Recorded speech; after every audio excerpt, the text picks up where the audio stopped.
Hi, വളരെ പ്രത്യേകതകളുള്ള ഒരു വ്യക്തിയാണ് ഇപ്പൊ പരിചയപ്പെടുത്തുന്നത്.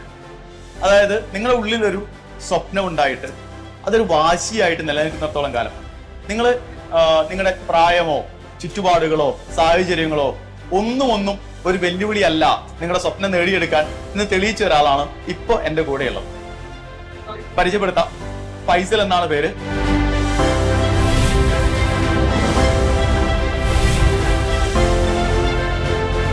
ആക്ച്വലി ഞാൻ ഫൈസലിക്ക എന്ന് വിളിക്കാനുള്ള പ്രായമുണ്ട്, ശരിയല്ലേ? ആണ്. എത്ര പ്രായമുണ്ട് ആക്ച്വലി? 1984 ആണ് എന്റെ പിന്നെ ഇയർ ഓഫ് ബർത്ത് വരുന്നത്. ഓക്കെ. സത്യം പറഞ്ഞാല് ഐ എം ഫേസിങ് 40s. സൈലുമായിട്ടുള്ള ഒരു ബന്ധം എങ്ങനെയാണ് ആക്ച്വലി? സർ, ഞാൻ എന്റെ ബ്രീഫ് ഹിസ്റ്ററി പറയുകയാണെങ്കിൽ ചെറുതായിട്ടൊന്ന് പറഞ്ഞു. ഞാന് 2002 +2 ക്വാളിഫൈ ചെയ്തത്. അതിനുശേഷം 2003 റിപ്പീറ്റ് ചെയ്യാൻ വേണ്ടി തൃശ്ശൂർ സ്ഥാപനം ഉണ്ടായിരുന്നു, ചൈതന്യ ഇൻസ്റ്റിറ്റ്യൂട്ട്. അപ്പോൾ അവിടുന്ന് ഞാൻ റിപ്പീറ്റ് ചെയ്തപ്പോൾ എനിക്ക് അന്ന് BHMS ഹോമിയോപ്പതി കോഴ്സിന്, അതുപോലെ തന്നെ BSc നഴ്സിംഗ് കോഴിക്കോട് 2493 ആയിരുന്നു കേരള സ്റ്റേറ്റ് റാങ്ക്. അങ്ങനെ ഞാൻ കോഴിക്കോട് നഴ്സിംഗ് കണ്ടപ്പം അത് ഓപ്റ്റ് ചെയ്തു. പിന്നെ അതിനുശേഷം നഴ്സിംഗ് പൂർത്തിയാക്കി. 2008 കാലഘട്ടത്തിൽ BSc നഴ്സിംഗ് കോഴിക്കോട് മെഡിക്കൽ കോളേജിൽ തന്നെ പൂർത്തിയാക്കാൻ സാധിച്ചു. അതുപോലെ തന്നെ ആ സമയത്തൊക്കെ നമ്മുടെ ഉള്ളിലൊരു ഡ്രൈവ് ഉണ്ടായിരുന്നു. അത് ഈശ്വരന്റെ വലിയ അനുഗ്രഹമായിട്ടാണ്. ശരിക്കും പറഞ്ഞാൽ പടച്ചവന്റെ ഒരു തിരഞ്ഞെടുപ്പാണ്. ഈ സമയത്ത് ഈ വർഷം സർവീസ് കാൻഡിഡേറ്റ് ആയിട്ട് എനിക്ക് പ്രവേശനം ലഭിക്കാനുള്ള ഒരു ഭാഗ്യം ലഭിച്ചത്. അതിൽ പറയുകയാണെങ്കിൽ സൈലത്തിൽ വരുന്നതിൻ്റെ മുന്നേ ഏതാണ്ട് 4 വർഷത്തോളം ഞാൻ സൈലത്തിന്റെ ഒരു ഓൺലൈൻ വിദ്യാർത്ഥിയായിരുന്നു.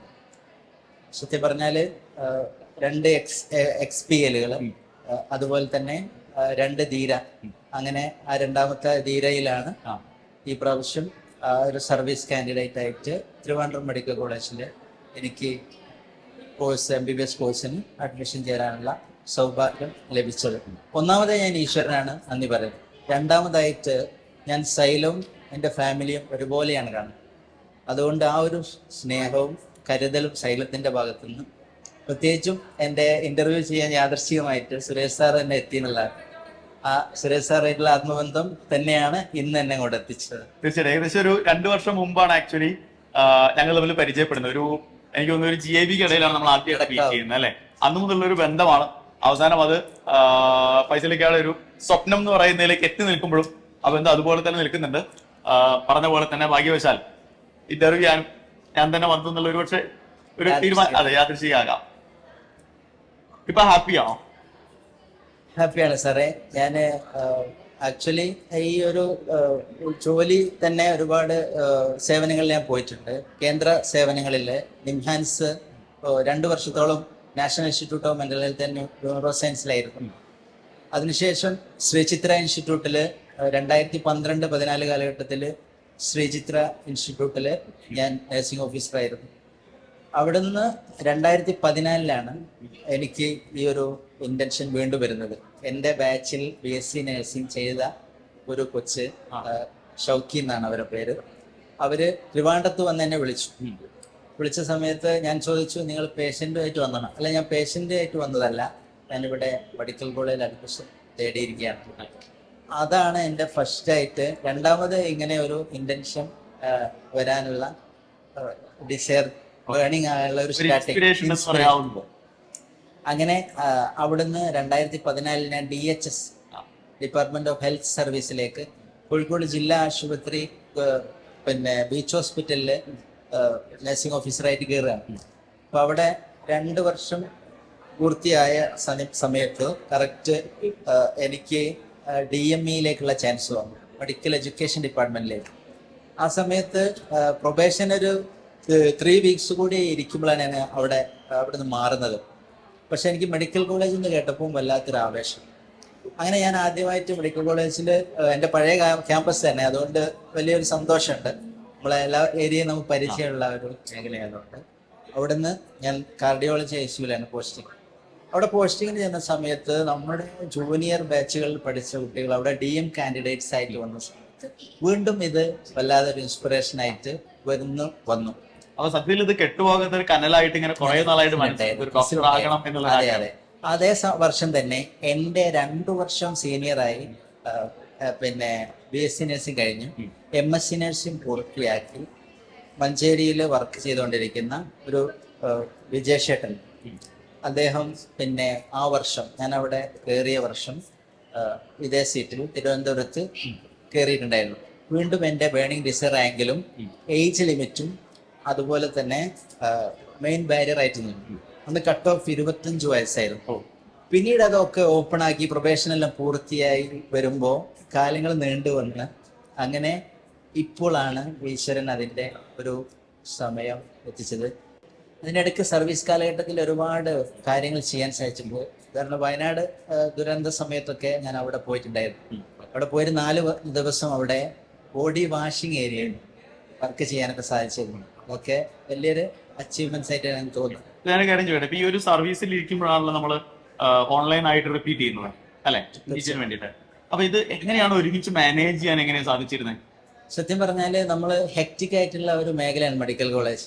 അതിനിടയ്ക്ക് ഈ പഠനം പിന്നെ കൊളാബറേറ്റ് ചെയ്ത് കൊണ്ടുപോകുക എന്ന് പറയുന്നത് ഒരു ടാസ്ക് തന്നെയാണ്.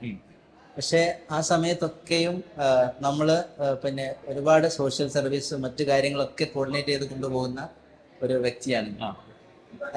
അതോടൊപ്പം തന്നെ ഇത് ഉള്ളിൻ്റെ ഉള്ളിലൊരു കനലായി നിൽക്കുന്നുണ്ട്. അപ്പൊ ആ സമയത്ത് എക്സാമിന്റെ സമയത്ത് ഒരു 2 മാസം എന്നുള്ളതായിരുന്നു ആദ്യത്തെ ഒക്കെ ഒരു പ്ലാനുകൾ. പിന്നീട് മനസ്സിലായി. അങ്ങനെയാണ് XPL ബാച്ചിലേക്ക് നമ്മൾ അഡ്മിഷൻ എടുക്കുന്നത്. 2020, 21, 22 കാലഘട്ടത്തിലെ XPL ഷോർട്ട് ഡ്യൂറേഷൻ കോഴ്സിൽ ഭാഗമാക്കായിരുന്നു. അതിനുശേഷം എനിക്ക് തോന്നി ഇതുകൊണ്ട് കാര്യമില്ല, ത്രൂ ഔട്ട് ദ ഇയർ നന്നായി വർക്ക് ചെയ്താൽ മാത്രമേ ഇത് പഠിക്കാൻ സാധിക്കുള്ളൂ. അങ്ങനെയാണ് 2003-04 22-23 അക്കാദമിക് ഇയറിലും 23-24 അക്കാദമിക് ഇയറിലും ധീര സ്റ്റുഡൻ്റ് ആയിട്ട് പിന്നെ ഞാൻ പ്രവേശിക്കുന്നത്.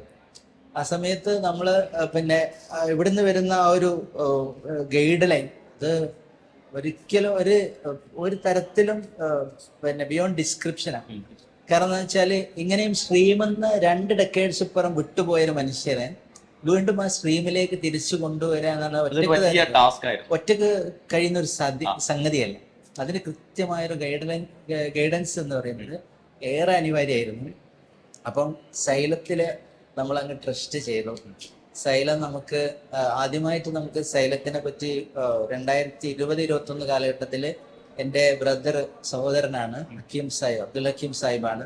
അദ്ദേഹത്തിന്റെ ഒരു സുഹൃത്ത് ഡോക്ടർ അബ്ദുൽ അസീസ് വഴി സൈലത്തിനെ കുറിച്ച് പറഞ്ഞു തരികയും അങ്ങനെ ഞാൻ സൈലത്തിന്റെ ആ ഒരു ചാനലുകളൊക്കെ കാണാനൊക്കെ തുടങ്ങിയത്.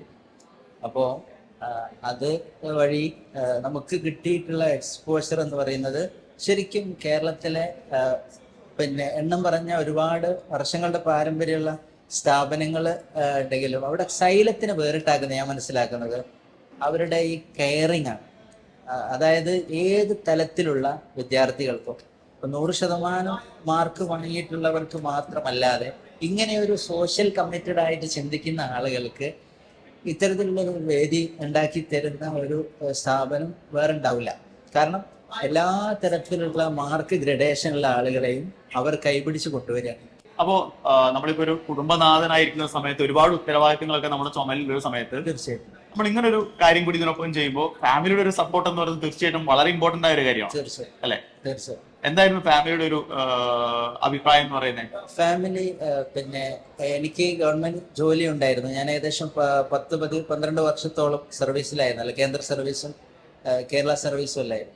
അപ്പൊ അതിലൊക്കെയുള്ള ചെറിയ നിക്ഷേപങ്ങൾ PF ആയിട്ടുള്ള നിക്ഷേപങ്ങളല്ലാതെ വേറെ ഒരുപാട് വരുമാനങ്ങളൊന്നും ഇല്ല. പക്ഷെ ഡിസയർ സ്ട്രോങ് ആയിരുന്നു. നമുക്ക് ഈശ്വരനെ ഇങ്ങനെ ഒരു വേദി തുറന്നു തന്നിട്ടുണ്ടെങ്കിൽ അതേപോലെ തന്നെ അത് ഈശ്വരന് എന്തെങ്കിലും ആക്കിയിട്ട് ഏതെങ്കിലും തലത്തിലെത്തിക്കാനുള്ള സഹായവും കൊണ്ടുതരുന്നുള്ള ഒരു ഡിറ്റർമിനേഷൻ ഉണ്ടായിരുന്നു. അതോടൊപ്പം എനിക്ക് ഒരുപാട് നല്ല മനസ്സുകളായ ആളുകൾ, പിന്നെ ഞാൻ സോഷ്യൽ സർവീസ് രംഗത്ത് സജീവമായതുകൊണ്ട് തന്നെ അവരെനിക്ക് കമ്മിറ്റ് ചെയ്യാൻ പലരും പറഞ്ഞിട്ടുണ്ട്. പക്ഷെ ഞാൻ അവരോടൊക്കെ അവിടെ സന്തോഷം എന്നാണ് പറഞ്ഞത്. പിന്നെ എൻ്റെ വൈഫിന് ചെറിയൊരു ടെമ്പററി ജോലിയുണ്ട്, സ്കൂൾ ടീച്ചറാണ്, അവർ ഹയർ സെക്കൻഡറി അധ്യാപികയാണ്. അതൊരു ചെറിയ ആശ്വാസമാണ്. അതുപോലെ തന്നെ ഇങ്ങനെയുള്ള ഒരുപാട് നല്ല മനസ്സുകൾ.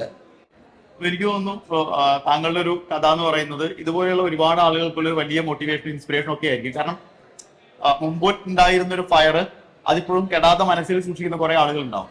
പക്ഷെ ചുറ്റുപാടുകൾ കൊണ്ടോ സാഹചര്യങ്ങൾ കൊണ്ടോ ഇനി വീണ്ടും ഇതിനെ ഇറങ്ങി പുറപ്പെട്ടാൻ നമ്മുടെ സമൂഹം അതിനെ അല്ലെങ്കിൽ ഫാമിലി എങ്ങനെ അതിനെ നോക്കിക്കാണും എന്ന് അറിയാൻ പറ്റാതെ അത് വേണോ വേണ്ടോ എന്നുള്ളൊരു കൺഫ്യൂഷനിലിരിക്കുന്ന, അല്ലെങ്കിൽ ഇനി വേണ്ട എന്ന് തീരുമാനിച്ചിരിക്കുന്ന കുറെ ആളുകൾ ഇപ്പോഴും നമ്മുടെ ഇടയിലുണ്ട്, നമ്മുടെ സൊസൈറ്റിയിലുണ്ട്.